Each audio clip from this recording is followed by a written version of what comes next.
Hello, and welcome to Alternate Avenues, where we dive deep into the diverse educational experiences, seeking to understand, empathize, and ultimately improve the landscape of learning for all. Amplifying voices of individuals from various walks of life, my mission is to shed light on intricacies of education, especially those navigating the challenges of low socioeconomic status. Through these conversations, I aim not only to foster understanding but also to spark actionable change. By listening to others, I hope to uncover solutions and strategies to address the systemic barriers that hinder the educational journey of many. Join me to understand my belief that every voice matters and every story holds a key to a brighter, more inclusive future in education. I'm your host, Patricia Martinez, an education sciences major at UC Irvine, and today I'm interviewing my fiance, Tyler Smith. Hi, Tyler. Would you like to introduce yourself? Sure. So, as you mentioned, my name is Tyler Smith. I'm a fourth year PhD candidate here at UC Irvine in the Department of Physics and Astronomy. My focus is on theoretical particle and astrophysics.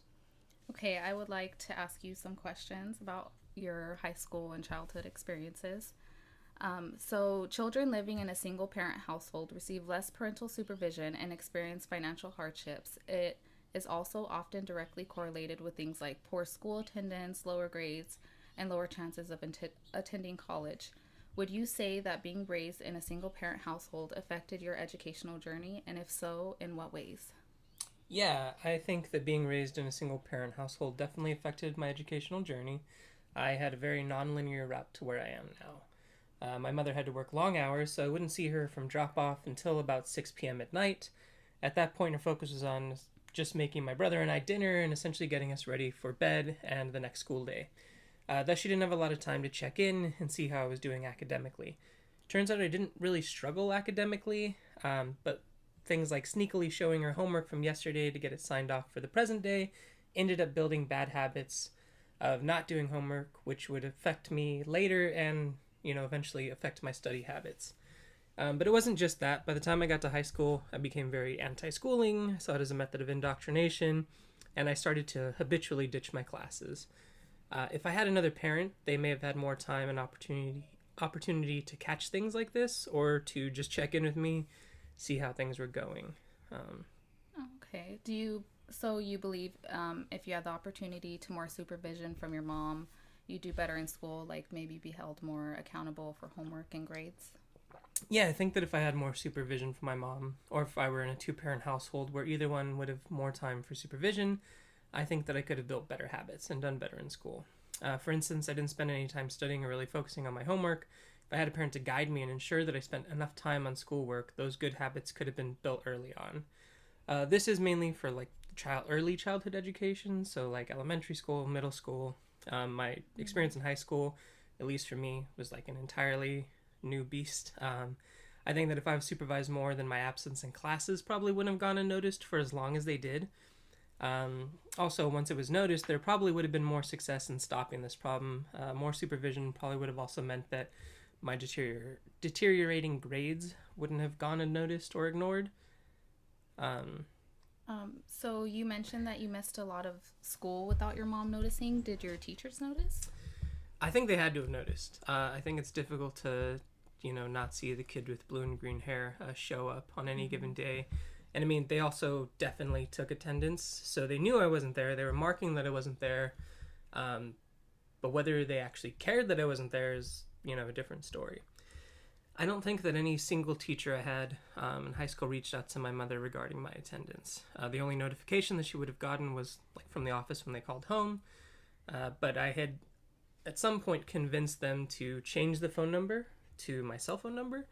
And so when they called, it went directly to my cell phone, and my mom didn't receive that because they would just leave a message. And so it went unchecked for a long time. She really had no way of knowing. Oh, wow. So, school conditions are another issue that contribute to disparities in achievement. One example of this is student to counselor ratios. Inadequate counseling can be a force responsible for students being ill prepared for college. Do you feel you had adequate school conditions or educational support in school to prepare for college? And if not, what was that like? I don't think I had adequate school conditions or educational support, especially in preparation for college. So from like the onset of high school, I was placed in classes that were, I don't know, rudimentary to me. I took algebra in eighth grade, But when I went to the high school I went to, I was placed in pre-algebra in ninth grade, and this is because my middle school's classes didn't quite port over properly to my high school, and so right away I was, bored with my classes. I had already seen pre-algebra. The English I was in, I'd done most of that, and so this probably lent itself to me ditching that boredom. I also didn't know that I could really advocate for myself either. I don't think my mom had the time to do so, nor the knowledge, right? So being, I'm a first generation student, this trend kind of continued through my collegiate journey to this day. It's difficult to know what to do when you don't have the proper guidance. I did also want to note that educational support in my high school, at least for me, was essentially non-existent. I did meet with counselors to pick classes for next year, but I don't remember them discussing any further education. Like, we didn't talk about what classes would port over well to college, or being like what would be good preparation for college. It didn't really seem like an option. And in my senior year, after continually ditching and attendance dropping to almost zero, my counselor had actually suggested that I just drop out. My understanding was that a drop looks better than a non-graduate on her, so if I wasn't going to go to school, then I should just drop out in her eyes. But she didn't have any intervention measures in place to actually try and help me.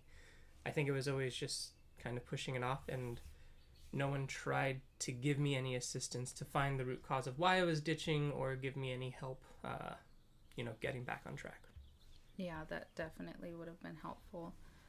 Since that was an adult or an authority figure giving you this advice, how did that make you feel?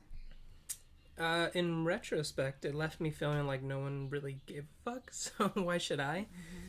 This kind of ended up spiraling and sent me on a long, difficult journey.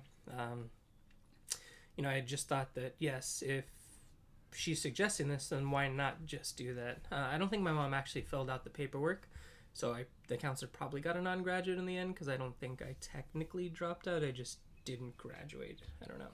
Oh, okay. Did someone telling you that you should drop out affect your confidence in being able to attend or plan for college after? That's a good question. I think, for a lot of people, this might be the case. For me, I don't necessarily think so. It definitely reinforced my I don't give a fuck attitude, which led to me getting, 12 W's in community college and, just drop out of my first go at community college as well. But I never doubted that I could do it. I had no doubts, in my intellectual capacity. I'd always done well in school without trying very hard, so my confidence in my abilities was not very low. I think this is why I was actually able to try for something like physics, because I think if, it had, lowered my confidence, then maybe I wouldn't have thought I could do something like that. That makes sense. So I know you attended a community college after getting your GED. Can you tell me a little bit about your experience starting? Did you know what you were doing? Not at all. So as I mentioned, I racked up withdrawals. So this is when you drop a class after the deadline, but not before, you have to get an F. So I racked up around 11 or 12 withdrawals or W's by the time I was ready to transfer. And I didn't know how bad they were. So when I started community college, I really didn't have any goal, though. I didn't ever think about transferring. I just didn't know that, transferring was a thing. I thought I would just have to go to community college and get a degree from there. I mainly just went because it was either that or get a job to continue living with my mom. So I do think that attending was different than actually showing up and doing well, which I did not do in my first community college stint. So I didn't really think I had any real future in college. So now you have your bachelor's, master's, and are working towards your PhD. What changed? How did you find your way in school? So honestly, what changed was that I found out you were pregnant. So I was going to become a father. I knew the lifestyle I was living was not going to cut it. I never really held a job for longer than a year. I hated everywhere that I worked, so I always stopped and found something new when I needed money. I've always been really big on not doing something that you don't like. I don't want to work a job that I hate every single day. That isn't life to me. So when I found out that I was going to have a kid, I knew that I needed to do something that would be long-term. To me, it made sense to go to college and try to work towards a career. I mean, you always hear that you should go to college, get a career. And for me, I was really interested and good at math, so naturally I went into the sciences. I actually started as a chemistry major, took some astronomy class, and switched to physics eventually. But as for finding my way in school, I think it was mostly luck, or lack thereof. I didn't really think about transferring until I heard other students talking about it. I actually almost missed the chance to transfer my third year, but what happened was I was walking by the transfer center and there was a sign outside with a deadline, which happened to be the next day. So I went ahead and went in there, I talked to them, and they kind of set me up on a computer where I worked on my applications, my essays, all of that.